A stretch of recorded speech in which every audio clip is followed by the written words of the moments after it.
Mabuhay ulit. Kasama natin si Jonah Geronimo, also known as Lacan Choi, isang arnisador at isang action star.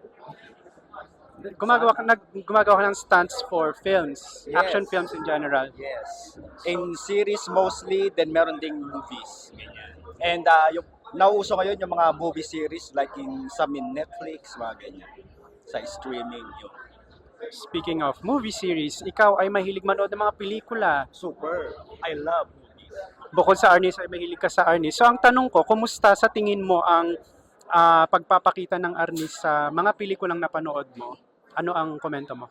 Well, napakaganda niya, no? Although, makikita mo talaga na ina-adapt siya for cinematic kasi yung some, kunwari, merong mga short moves, no, na alam natin na sa tunay na Arnis or FMA moves, hindi siya dapat swift, then dapat yung very close kasi ina-adapt yung movement to cinematic, biglang ginagawang wide, no? Pero ang importante na ipe-present siya at maganda yung pagka-present sa nakikita natin ngayon. Parang cinematic license ba ang tawag dyan?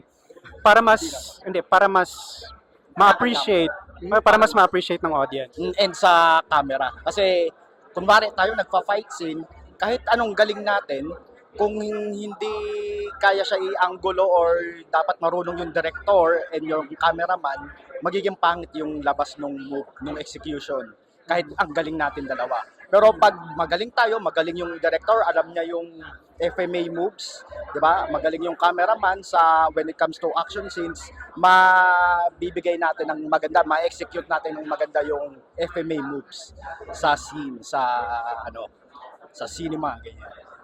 At marami ka ng karanasan na nakatrabaho mo ang mga artista na may kasamang Arnis. So, sa tingin mo ba, importante ba na ang isang artista na gagawa ng may Arnis scenes Yes. ay maraming karanasan or pwede naman siyang pag-aralan ng mabilisan lang?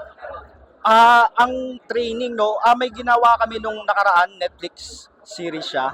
Yes. No, so yung action director, sinabi niya talaga na ang mga artista natin hindi pwedeng hindi magte-training. Actually, like 1 year yung training, hindi lang siya 6 months yung four fight scene niya. And yung fight scene niya ay FMA.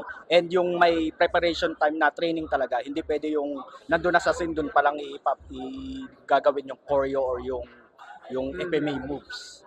Yan, may preparation talaga.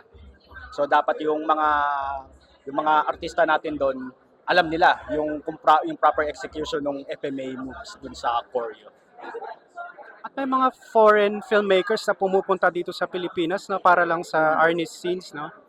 Oh yes, depende sa production. Yung meron din kasi yung iba like yung sa series, ang kinukuha nila yung local masters ganyan.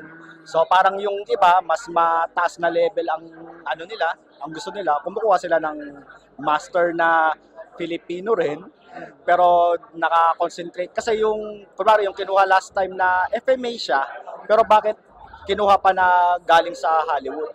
Kasi may experience na siya nga sa fight scene. Hindi lang siya yung basta master lang na practitioner lang. Dapat yun nga eh. Dapat marunong yung director, marunong yung cameraman. Hindi yung kunwari tayong dalawa lang yung marunong. Yan. Collaboration siya, no? It's a teamwork talaga para maipalabas talaga dun sa action scenes. Speaking of Arnis, nasubaybayan mo ang journey ng Fuego Todo. Yes. Basically, para siyang MMA plus Arnis. So ngayon, isa na siyang professional sport sa Pilipinas. Congratulations to us. Pero merong hindi naniwala na or sa tingin nila weird yung idea na paghahaluin natin ang MMA at Arnis.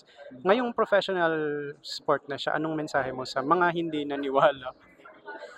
Well, may mga doubters talaga lahat no? Pag may ginogol ka.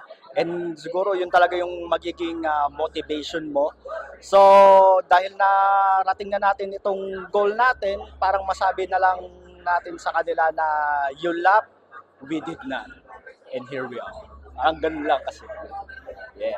Tunnel vision every day, no? Ibig sabihin, focus lang palagi every day. So, ang focus ay ma-approve tayo sa GAP, no, and yun yung narating, and yun, especially congratulations kay Jefe Ferdy Monseac and of course sa Fuego Todo Grand Council, ito sa atin, sa Fuego Todo team, UJB MMA, congratulations.